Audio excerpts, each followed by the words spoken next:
Imagine for a second that you are standing in front of an open, high-voltage electrical panel, Oh boy, yeah, terrifying. right? You could practically hear that low, threatening hum of the electricity just, vibrating through the metal casing. Mm-hmm. And there is this terrifying, labyrinthine tangle of wires inside. And one wrong move, Yeah. I mean, one tiny slip of your hand means you are going to get a very severe, possibly life-altering shock. Yeah, the stakes are incredibly high. Exactly. And normally, the way you learn to handle that situation is by reading a very thick, intensely dry manual, right? Oh, absolutely. And then you're standing there sweating profusely while a veteran electrician breathes down your neck, watching your every twitch. Yeah, just adding to the pressure. Right. It is a high-stakes, nerve-wracking environment where a single physical mistake is just catastrophic. It is. But what if you could practice that exact scenario, wiring that exact panel 1,000 times, failing repeatedly Right. without ever being in any actual physical danger? That changes everything. It really does.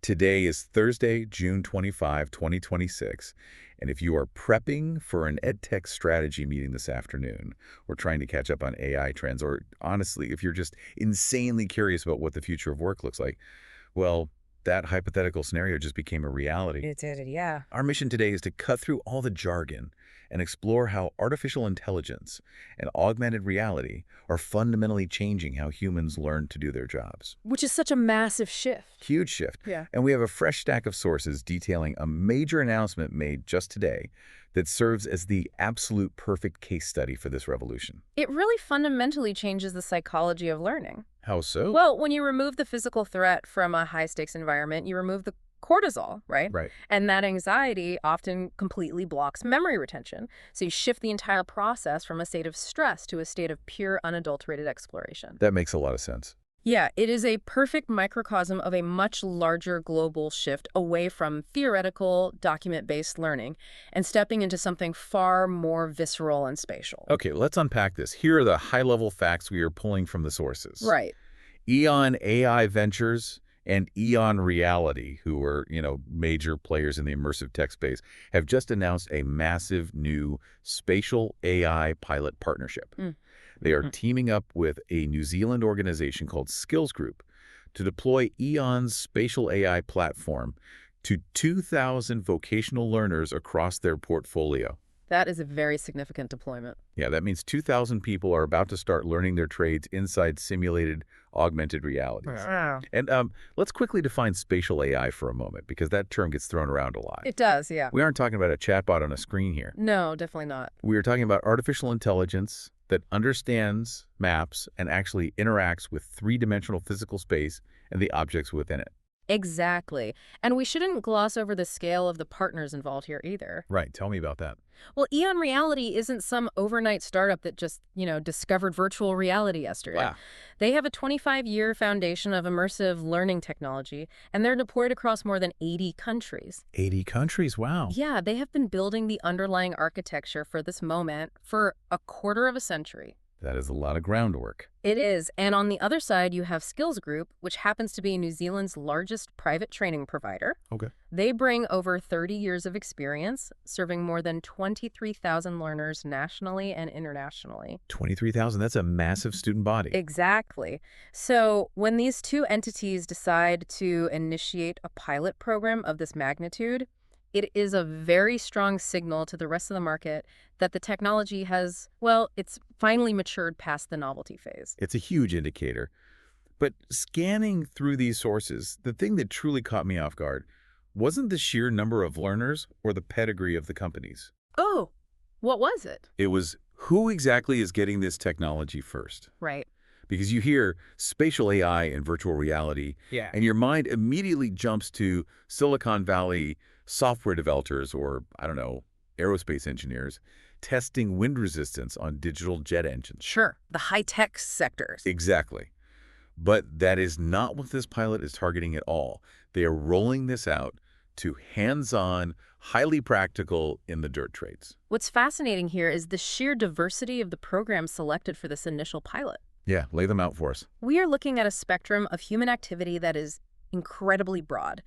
The sources outline 4 specific areas. Okay. Electrical short courses, the New Zealand Certificate in Intelligence at Level 5, security micro-credentials, and residential property management. Just think about that lineup for a second. It is wild. It really is. Because on one hand, you have the electrical courses, which goes right back to our opening scenario. That makes immediate intuitive sense. It is physical, it is spatial, it is inherently dangerous. Simulating a physical environment for an electrician is a no-brainer. Absolutely. But then you look at the other three.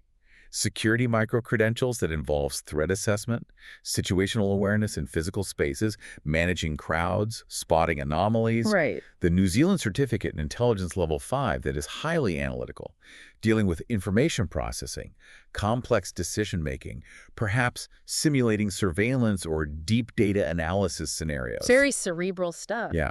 And then, maybe the most surprising of the bunch, residential property management. Which is an incredibly nuanced field. Right. I mean, it requires spatial awareness of buildings, identifying structural or plumbing issues, yes, but it also requires intense interpersonal navigation. Oh, totally. You are dealing with contracts, conflicts, distressed tenants, demanding landlords. It is a highly volatile, human-centric profession. I was reading this list, and I couldn't help but think about that iconic scene in the movie The Matrix. Oh yeah, the upload scene. Exactly. You know, where Neo is strapped into the chair, the operator types frantically on a keyboard, and suddenly Neo opens his eyes and says, "I know Kung Fu." A classic. It feels like we are inching toward that, but playfully adapted for everyday jobs. Right. You plug in the headset, your eyes flutter, and suddenly you say, "I know how to wire a 3-phase commercial fuse box without causing a city block to black out." Or, I know how to de-escalate a furious tenant whose water heater just exploded at 2 a.m. on a Sunday. Yes, exactly. It is taking that sci-fi concept of simulated knowledge transfer and applying it to the mundane, essential tasks that keep society functioning. It is a great analogy, though perhaps a bit less instantaneous than downloading a martial art directly into your cerebral cortex. Oh, enough, yeah. But the core mechanism is remarkably similar. You're acquiring deep experiential knowledge without having to endure the physical trial and error in the real world. But wait, Skills Group is a charitable trust, right? They are, yes. Their stated purpose is to advance vocational education for the benefit of Aotearoa New Zealand, and they reinvest their surpluses into teaching quality. Correct. Charities don't usually have infinite R&D budgets to hire armies of 3D developers and code their own matrix from scratch. No, they certainly don't. So how are they actually building these simulations? There has to be some sort of mechanical shortcut. There is. Because for decades, vocational training has relied on static materials, textbooks, PDFs. Right. How do you take a 500-page dry PDF about property law and turn it into a spatial reality? Well, the sources outline a very specific technological architecture designed to solve exactly that bottleneck. Okay, what is it? At the center of this partnership is a platform called EON Genesis. EON Genesis. Yes. The true hurdle in immersive learning has always been content creation. Because it's too expensive. Historically, yes. If you wanted a 3D simulation of a complex HVAC system, you had to hire a team of developers and 3D artists to build it polygon by polygon. Oh, wow. It took months and cost an absolute fortune. Right. EON Genesis fundamentally changes that workflow using generative AI. Oh, I see. So it acts as an ingestion engine. It reads the old world of learning and procedurally generates the new world. Precisely. It enables trainers to take their existing static learning materials, those documents, manuals, and PDFs, and literally feed them into the system. Just upload them directly. Exactly. And then Genesis uses large language models and spatial mapping to parse that text, identify the physical components described, pull from a vast library of existing 3D assets, and autonomously construct a narrated 3D learning experience. That is wild. It turns the curriculum from something you read into a place you visit and an action you perform. Wow. And that drastically reduces the time and complexity that usually blocks schools from adopting this tech. Here's where it gets really interesting, though. Okay. The physical simulation, the EON Genesis side of things, I grasp that completely. The AI reads a manual on a circuit board. It generates a 3D circuit board. The laws of physics are consistent. But the sources also detail a second component of this pilot. And this is the part that genuinely stopped me in my tracks. The soft skills part. Yes. They're including something called EON SoftSkills. Right. It is powered by what they call the Brainy AI Coach. Right. And it is designed to support soft skills development across 70 different languages. 70 languages, yes. The focus is on communication, leadership, customer service, teamwork, and workplace readiness. Yes, this is where the technology shifts from spatial physics to human psychology. And I have to push back on this quite a bit, or at least admit some profound confusion here. Go ahead. I totally understand simulating gravity or electricity or the mechanical parts of a security system. Right. But how does an AI, this brainy AI coach, actually teach human empathy? It's a great question. How does a machine evaluate leadership or customer service across 70 distinct languages and cultural contexts? Aren't soft skills, by their very definition, inherently and exclusively human? You would think so. I mean, how do you write a line of code that teaches intuition? It is the most critical question to ask when looking at this technology because it honestly sounds like science fiction bordering on magic. It really does. To understand how they are doing this mechanically, we have to look closely at a concept EON AI Ventures defines as work intelligence. Work intelligence, okay. Yes. The sources define work intelligence explicitly as the captured, verified, and compounding knowledge of how expert work is actually done. The captured, verified, and compounding knowledge. Okay, let's break down how that actually works in practice. They achieve this through what they call the Intelligence Flywheel platform, which consists of three interconnected pieces. Okay, what are they? Genesis, which we discussed, Field IQ, and Assess IQ. Got it. Their goal isn't to have an AI spontaneously invent empathy or try to guess what a good leader sounds like. Oh, so it's not starting from scratch. Exactly. Their goal is to enable industrial enterprises to encode expert procedures into AI-guided simulations. Wait, what do those specific tools actually do in practice? If Genesis builds the world, where do Field IQ and Assess IQ fit in? Think of it this way. Genesis constructs the simulation of the angry tenant's apartment. Right. Field IQ is the spatial and sensory tracking system. It tracks where the learner is looking, what they are clicking on, and crucially, it uses natural language processing to listen to the tone, pacing, and vocabulary the learner uses when they speak to the virtual tenant. Oh, wow, so it's really listening to how they speak? Yes. And then Assess IQ comes in. Okay. It takes all that data from Field IQ and grades it.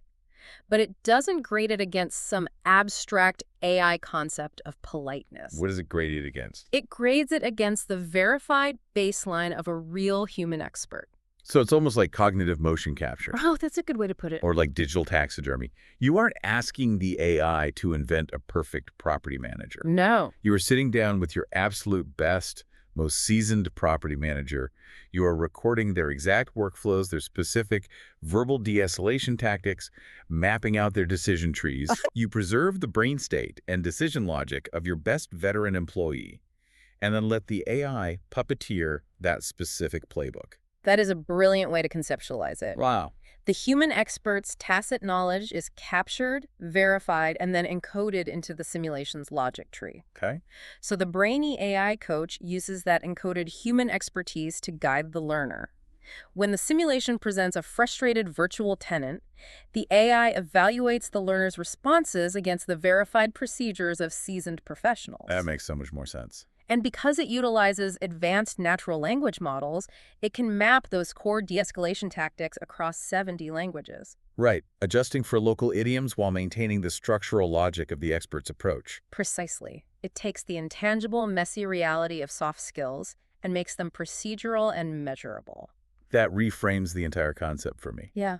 It is much less about a robot teaching you to feel and more about a system giving you infinite repetitions of a highly structured, expertly designed role play. That's exactly it. It is taking the absolute best communicator in the company, capturing their playbook, and allowing 2,000 learners to spar against that playbook simultaneously. Exactly. And it delivers this training to any worker on any device, verifying their competency before they ever face a real client. So what does this all mean? Well, We are looking at a system that takes dead documents, proceduralizes human intuition, builds living 3D environments, and allows thousands of people to practice those procedures infinitely, safely, and across language barriers. right. Why is a charitable trust in New Zealand the one leading the charge on this? If we connect this to the bigger picture, it really comes down to the concept of the safe mistake. The safe mistake. Yes. Gwen Thomas, the Director of Product Innovation, Quality, and International at Skills Group,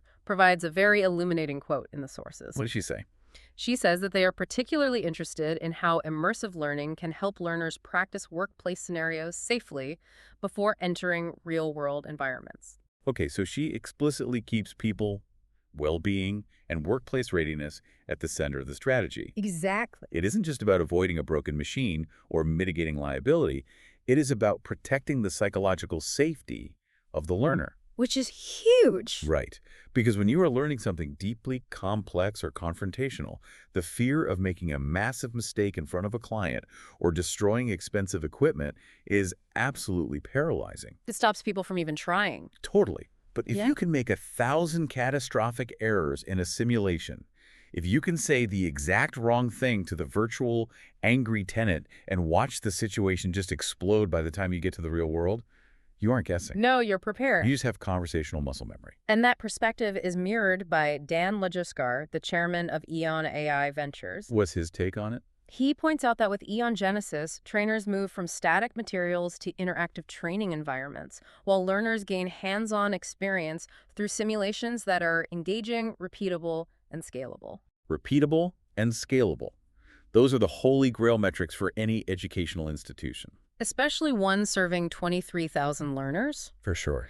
Because if you rely solely on one-on-one mentorship, your ability to train a workforce is entirely bottlenecked by the number of experts you have available. And the amount of free time those experts can spare away from their actual jobs. Exactly. It is an incredibly expensive, slow, and fragile model. Oh, I see. By combining EON Genesis and EON SoftSkills, Lajerskar argues that this partnership supports both the technical capability and the human skills every workforce needs, but without that traditional mentorship bottleneck.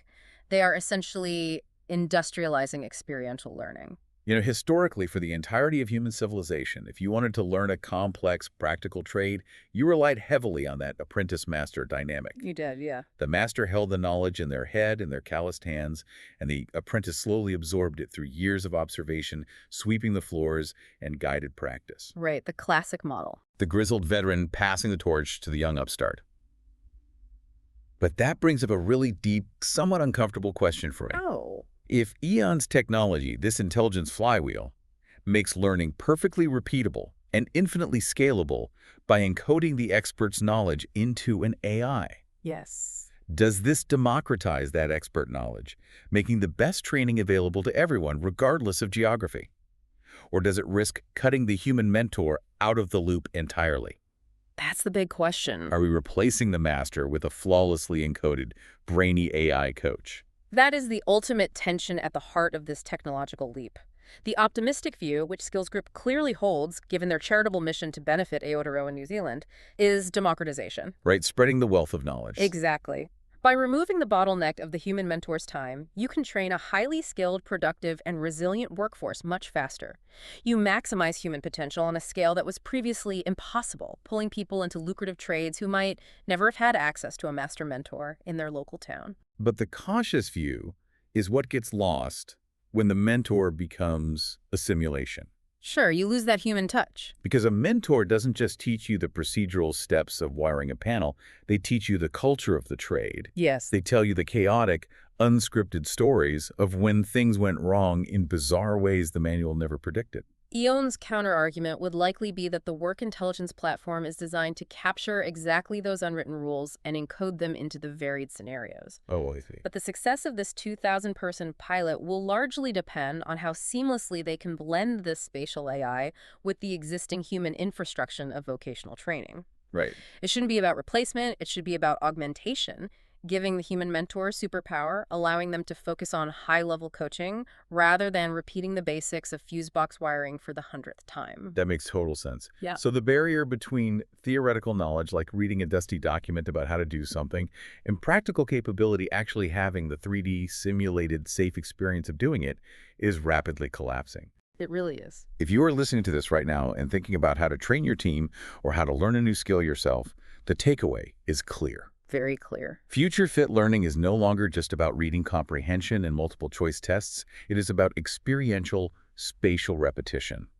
The future of work is practicing the hardest, most volatile parts of your job in a simulation before you ever step foot on the floor. This raises an important question, though, and it is something to seriously consider as we watch platforms like EON's intelligence flywheel evolve and scale. What then? The entire premise of this technology is based on capturing, verifying, and perfectly encoding the exact procedures of today's experts into these AI simulations. Right. But what happens to the unencodable, messy, unpredictable gut instinct that often leads to new discoveries? Oh, wow. If future generations of workers are trained to flawlessly execute perfectly encoded simulations of past expertise, will we gain an era of unprecedented standardized competency, but perhaps lose the chaotic human errors that occasionally lead to brilliant paradigm-shifting innovation? Wow.